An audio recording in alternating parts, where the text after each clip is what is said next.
Alright, so today I'm going to teach you guys how to make pizza dough. I've been getting a lot of questions and comments over the past week or so about how do I make my dough, what's the recipe, and that's what we're going to go over today. So here we go. First thing you're going to want to do is you're going to get all of your ingredients and stuff that you need. You need your high gluten all trumps flour. You're going to need a measuring bucket. 10 liters is the magic number. If you have an actual bucket that has measuring pins on it, like this one, works a little bit better, but this is my favorite bucket and I've had it for a really long time. Old Reliable. You're going to need 32 ounces of oil. You're going to need 3.5 ounces of yeast. This by volume, not by weight. When I first opened, I used to use the moist yeast. My father taught me everything I know. He used to own a few pizza shops, and he told me, and he just always liked it. That was always just his favorite. It seemed to work better for him. Now, me, I was exposed to this dry yeast, and I've definitely learned that if you use it properly and you activate it properly, that it works, in my opinion, just as good. So that's what I like to use. Also, I have a thermometer just so I can show you guys the temperature of the water, because I know that's a contention point for some of you. You really want to know the temperature of my water. And the rest of it is all just odds and ends. So that's pretty much about everything that you need. So we're going to get into it. So first thing you'll do is you'll take your bucket and you're going to want to do 3 cups of sugar and 1.5 cups of salt. Now, I've already done that into this bucket. Should have did it on camera. Apologies. So once it's in there, what you're going to want to do is you're going to want to go over and you're going to want to fill it with water to about an inch or so below the black line. Give me 1 second. I'm going to go fill it and then we'll temp it and I'll show you. So while I got my water into the bucket with my sugar and my salt, I also did my yeast water. So like I said, you're going to want to be, I don't know if you can see the shadow, it's about right here under the black line. You want to leave about an inch because you're going to fill that space with the oil and the yeast water. So just so you guys know, because like I said, this was a question, what temperature do I have my water? My water with my sugar and my salt is 90 degrees. And keep in mind that when you're running it, you want to completely get a whisk and you want to completely dissolve all that sugar and that salt in there. And my yeast water is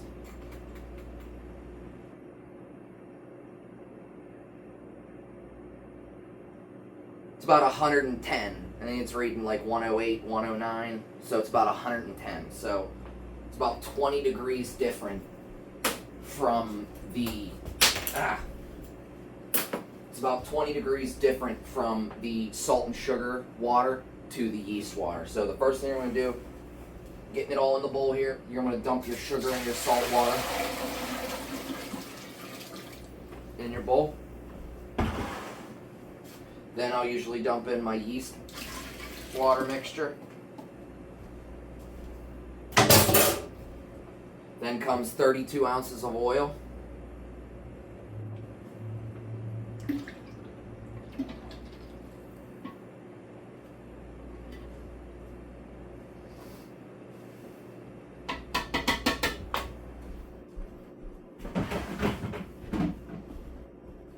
Then you're going to dump in your flour. Now, if you're curious as to why I use this flour specifically, I actually have another video where I completely go over exactly why. Should have moved my garbage can over here a little closer. Alright. So, a little bit of story time here while I dump this flour in. So, this is, and shame on me for not remembering, it's been a couple years now. This mixer is actually way smaller than what I should have. I really need, I believe it's a 40 quart mixer. This is a 20 or a 30. Shame on me, I can't remember. I'm sure I'll get corrected. This is either a 20 or 30 quart mixer. I really need like a 40 so I can fit an entire 50-pound bag into the mixer at one time. Unfortunately, this recipe and the way that I have to do it, I didn't have the money to buy the right size mixer. They're very expensive when I first opened. I have to break it up a little bit. I only get about 40 pounds of flour into here that I just dumped in right now after I get everything else in and we get it going. I only get about 40 pounds of flour. So if you follow my recipe exactly, you will have about 10 pounds of flour left over in the bag, just so you're fully aware. So once you get your flour, your sugar, your salt, your water, your yeast, all that in there, you're going to want to take your dough hook, put it in there, push it up. Always make sure it's on speed 1. I've had a lot of people make the mistake of doing it when it's on speed 3.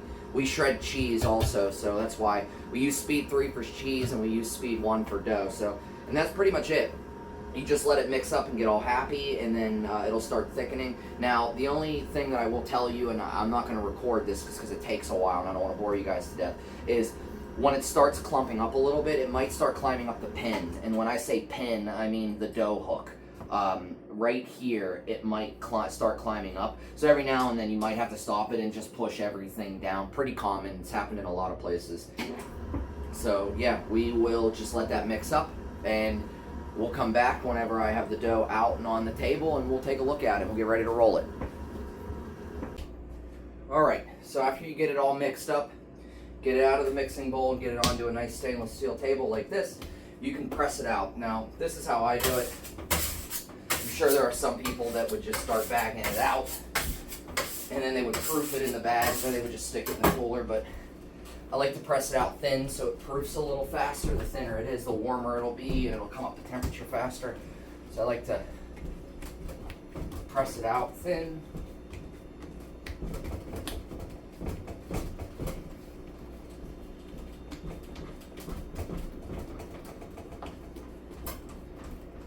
Okay. Once it's all pressed out thin like that, I'll take it and I'll cover it with plastic wrap for like 5 to 10 minutes. And that's just to get it started proofing before I put it in the cooler. I usually allow my dough to sit in the cooler between, like, sometimes not quite 2 days. Sometimes if we're real busy, I'll need it in a day, day and a half. And it's okay. I know sometimes when dough doesn't proof all the way, it can be kind of weird. But the dough seems to be okay in about a day and a half. But really, if you want it to be perfect, it really needs like 2.5 days. So it's like, I don't quite want to say 3, but you need about 2.5 days. So then, once I'm all covered, now make it skin tight. I'll show you why in a minute. Tuck around under the edges.